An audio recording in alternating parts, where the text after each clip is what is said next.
cannot believe how the money flowed. My lord, the money flowed. Um, they owned two office buildings. Yeah, they owned two office buildings, and they were plush. They were super plush office buildings. I had never seen an office building this plush before.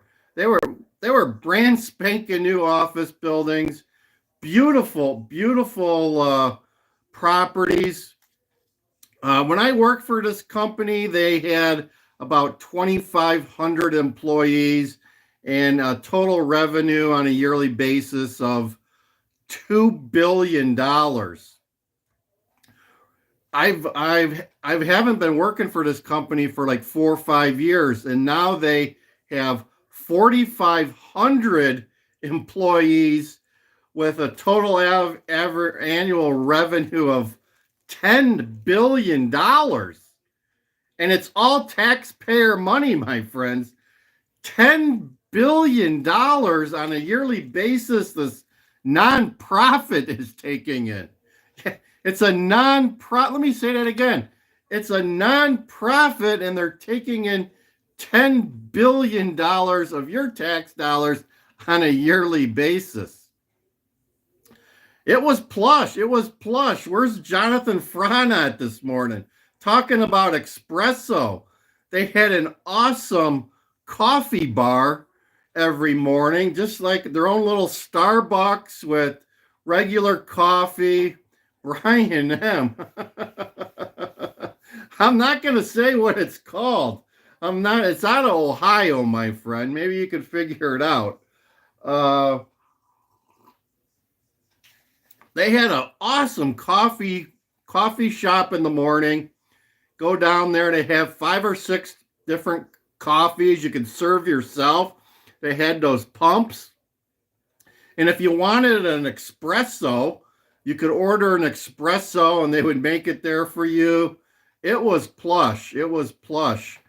As I said, I have never seen a company throw money around as much as this nonprofit. Here's another example. Before I became an employee of this company, I was a contractor. I was a contractor with another IT company. When I traveled back and forth to this town where this state where this company was, when I was a contractor, I was allowed $75 a day for my meals. $75 a day for my meals. I could only bill so much for breakfast, so much for lunch, so much for dinner. After 9 months, I became an employee of this company. Their rules were I could spend $100 a day, and they didn't care how I spent it. If I wanted to spend $100 on dinner, so be it. I could blow my whole meal money in one day. I got $100 a day, so a week, 5 days, I got like $500 a week if I could spend it.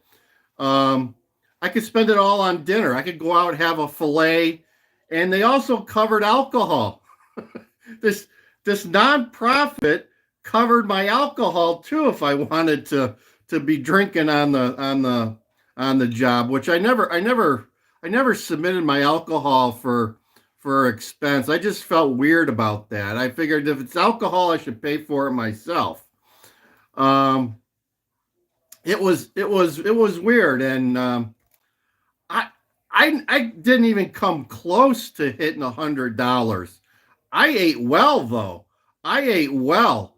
I would go out for Chinese, and they had like a Chinese Asian restaurant in town. I would go there. I'd get myself a sushi roll and a drink, and then have a dinner after that. And the other place I really liked was Longhorn Steakhouse. I always go to Longhorn Steakhouse, get myself an awesome ribeye, baked potato, and a Caesar salad. It maybe would come to $45, maybe plus tip. The other thing is this company encouraged you to tip 20%. They wanted you to tip if you went out for dinner 20%.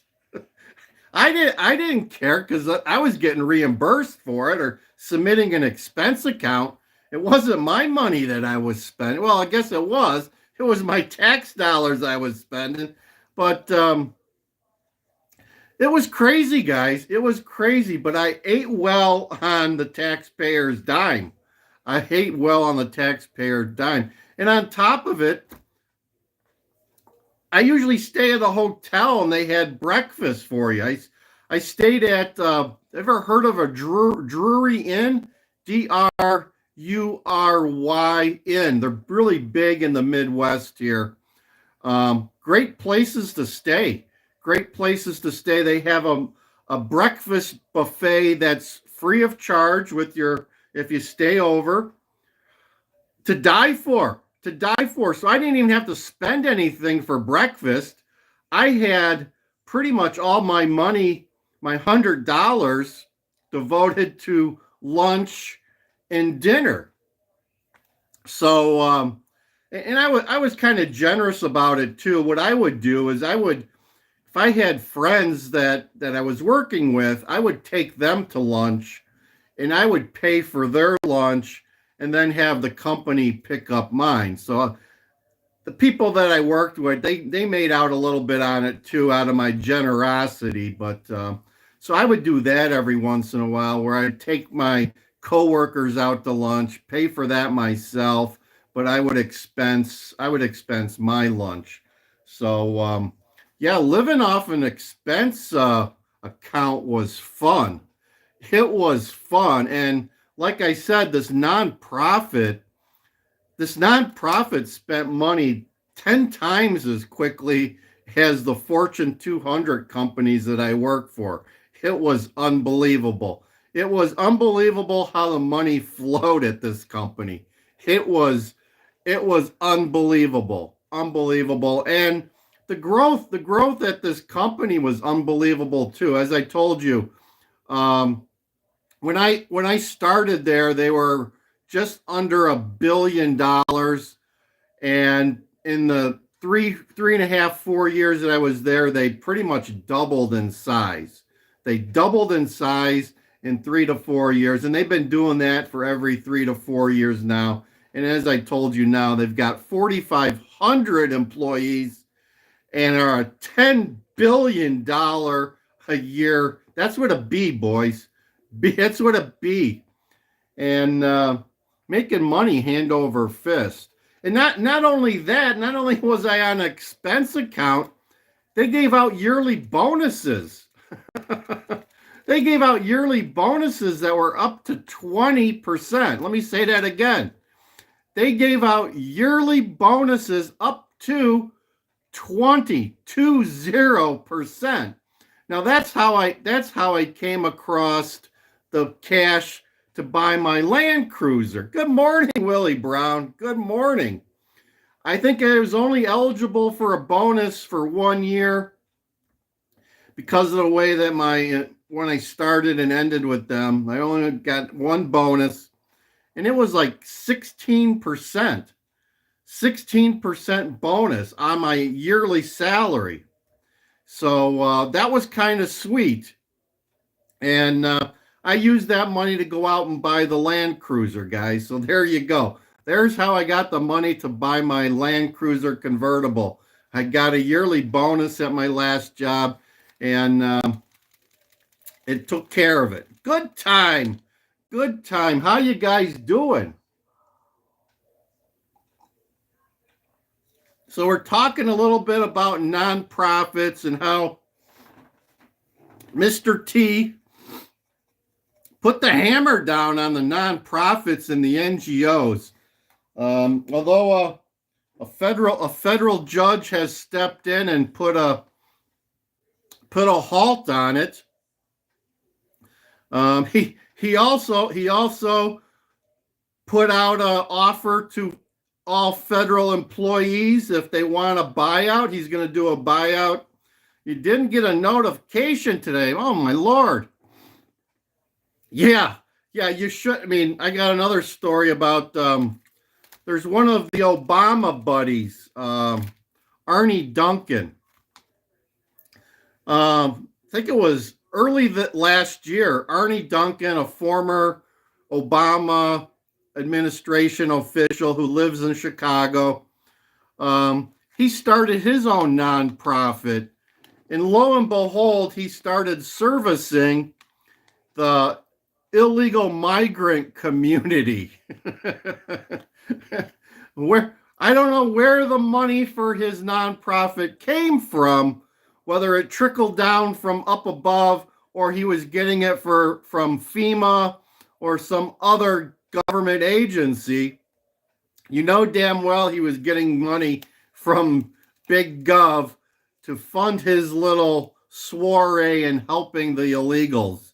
So there's how a lot of people in the sphere of Joe Bergen get rich.